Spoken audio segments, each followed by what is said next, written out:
तेव्हा बाबासाहेब म्हणतात, आज मला बरं वाटतंय, असं वाटतंय नरकातून बाहेर आलो. Can you imagine? काय म्हणतात बाबासाहेब? ज्या दिवशी दीक्षा घेतली त्या दिवशी म्हणतात, काय म्हणतात? असं वाटतंय मी नरकातून बाहेर आलो. काय वाक्य सांगते?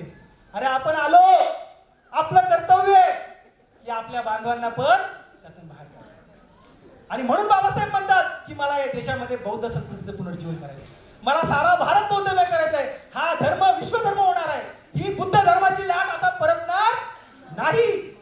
ठामपणे बोधिसत्व जेव्हा म्हणतो तेव्हा तुम्ही विचार करा, ही लाट निश्चित परतणार नाही. फक्त आता आपला रोल आपण प्ले करायचा आहे की तुम्ही याच्यामध्ये काय रोल प्ले करणार. ज्याला शक्य त्यांनी त्या पद्धतीने ही संस्कृती लोकांना समजवण्याचा प्रयत्न करा.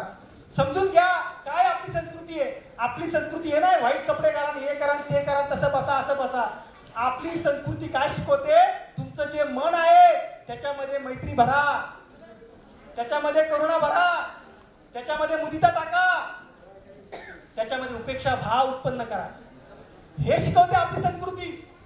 आज बौद्ध लोक, मंगेश भाऊ बोलले, आज बौद्ध लोकांमध्ये निदान एक गोष्ट तरी त्यांनी केली पाहिजे. काय? आपापसामध्ये द्वेष करू नका. अशी कंडिशन आहे, एक संघटनेचा माणूस दुसऱ्या संघटनेच्या माणसाच्या घरी जायला तयार नाही.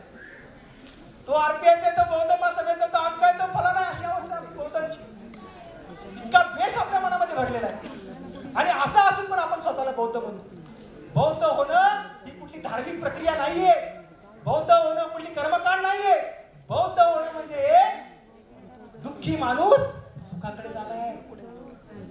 अरे तुम्ही बौद्ध आहात तर काय तुम्ही सुखाकडे आहात का? बघा, चेक करा. अरे मी बौद्ध आहे, मी सुखी आहे, मी त्या निब्बाणाच्या मार्गाला आहे. बौद्ध होणे म्हणजे निब्बाणाच्या मार्गाला लागणं आहे. बौद्ध होणे म्हणजे कर्मकांड करणे नाही. बौद्ध होणे म्हणजे एक अज्ञानी माणूस ज्ञानी होणं आहे. बौद्ध होणे म्हणजे एखादा द्वेषी माणूस प्रज्ञावान होणं आहे, करुणामय होणं आहे. अशा प्रकारे बौद्ध परंपरा आहे. बौद्ध होणे म्हणजे एका धर्मातून दुसऱ्या धर्मात जाणं नाही. हे जगाला सांगणं फार गरजेचं आहे. आणि म्हणून हे परिवर्तन आपल्याला घडवण्यासाठी आपण निश्चितपणे ही बौद्ध संस्कृती कशी उदयास येईल, ही उदयास येण्यासाठी जे मी म्हटलं त्या पद्धतीने तुम्हाला दान करायचंय, तर दान करण्यासाठी एक उपाय सांगतो. बऱ्याच लोकांना वाटतं कुठं दान करू, कुठं दान करू, कुठं दान केलेलं बरोबर जात नाही. तर मी तुम्हाला एक सांगू शकतो की तुमच्या आयुष्यामध्ये एक बुद्ध मूर्ती पितळेची मोठी 5 फुटाची 4 फुटाची पैसे साठवा, वर्षभर 2 वर्षभर ती मूर्ती विकत आणण्यासाठी पैसे साठवा. आणि ती मूर्ती कुठल्या ज्या गावामध्ये बुद्ध रूप नाही त्या गावाला ती मूर्ती काय करा, काही कोणाला पैसे देऊ नका, दान करू नका. पण वर्षभर 2 वर्षभर तुम्ही एक बुद्ध मूर्ती दान एका गावाला द्यायची मला, म्हणून तुम्ही पैसे साठवा आणि 5-6 फुटाची सुंदर अशी रेखीव मोठी अशी छोटी मोठी द्यायची नाही. चांगली 2 वर्ष का 3 वर्ष का, पण मरण्याच्या पूर्वी तुम्ही एक बुद्ध मूर्ती एका गावाला दान द्या, त्या गावाचं संपूर्ण चरित्र बदलतं. मी अनुभव करतो, आम्ही कितीतरी मूर्त्या आता जळगावला दान दिल्या. ज्या गावात बुद्ध रूप प्रतिष्ठापित होतं ते संपूर्ण गावाचं चित्र बदलतं. ते एकदा बदलत नाही, वर्षानुवर्षे पिढ्यानपिढ्या बदलतं. म्हणून बाबासाहेब म्हणाले की तुम्ही बुद्ध मंदिरं बांधली पाहिजे. सामान्य लोकांना बुद्ध मंदिर आवश्यक असतात. विद्वानांसाठी धर्म वेगळा आहे, तो विद्वत्तेचा धर्म आहे. पण सामान्य लोक कुठे जाणार? सामान्य लोक मंदिरात जातात. म्हणून बुद्धाची मंदिरं, बुद्धाची वेळ बांधली पाहिजे. आणि ज्या गावांमध्ये मूर्ती नाही, आपल्या शेजारच्या मामाच्या काकाच्या गावाला बघा की बाबा संकल्प करा की मरताना मी 5 मूर्त्या दान करेल, 2 मूर्त्या, अरे नाही त्याला 1 मूर्ती तरी दान करेल. ज्या गावात ती मूर्ती जाईल त्या गावातल्या पिढ्यानपिढ्या त्या मूर्ती समोर येतील, नतमस्तक होतील आणि या भगवान बुद्धाचा धम्म अभ्यासतील. त्यांच्या घरामध्ये कळेल, त्यांच्या गावामध्ये कळेल की बुद्धाचा धर्म असा आहे. ही पाली भाषा अशी आहे. काय पानाती पाता, काय अदिन्नदाना, काय सुरामेरे मज्जपमत, हे सगळं पंचशील त्यांना ऐकायला मिळेल. आणि म्हणून बाबासाहेब म्हणतात की तुम्ही बुद्ध विहार बांधली पाहिजे, तुमच्या घरामध्ये वंदना झाली पाहिजे, तुमच्या येणाऱ्या पिढीला कळलं पाहिजे की बुद्धाचा धर्म हा काय कर्मकांडावाली धर्म नाहीये, हा विद्वानांचा धर्म आहे. इथं माणूस मुक्त होतो, मोक्ष प्राप्त करतो, तो निब्बाण प्राप्त करतो. असं तुमच्या येणाऱ्या पिढीला तुम्हाला सांगता आलं पाहिजे. ह्या धर्म कार्यातून केवळ आपलं कल्याण नाही तर पिढ्यानपिढ्यांचं कल्याण होईल. ह्या धर्म कार्यातून आपलं कल्याण नाही होत तर आपलं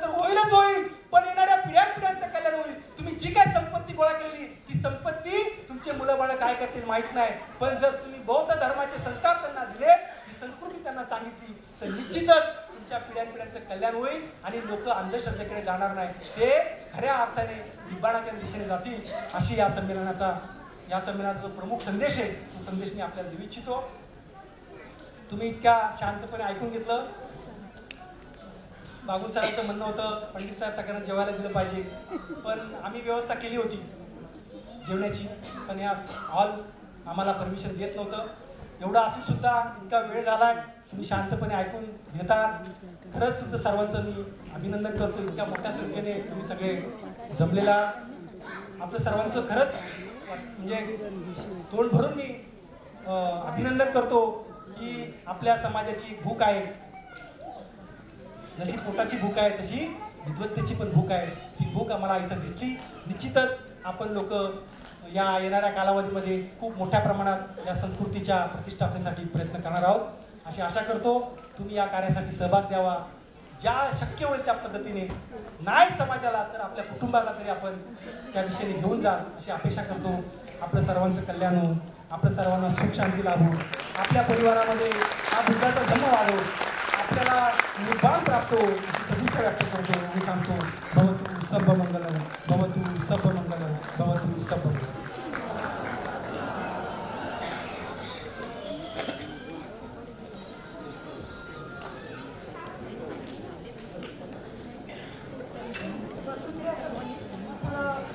शेवटच्याच व्याख्यानाकडे जातो. समारोप आहे आणि जाताना आपल्याला अल्पहाराची सोय आहे. सरांकडून खरोखरीच प्रेरणादायी विषय ऐकायला मिळाले.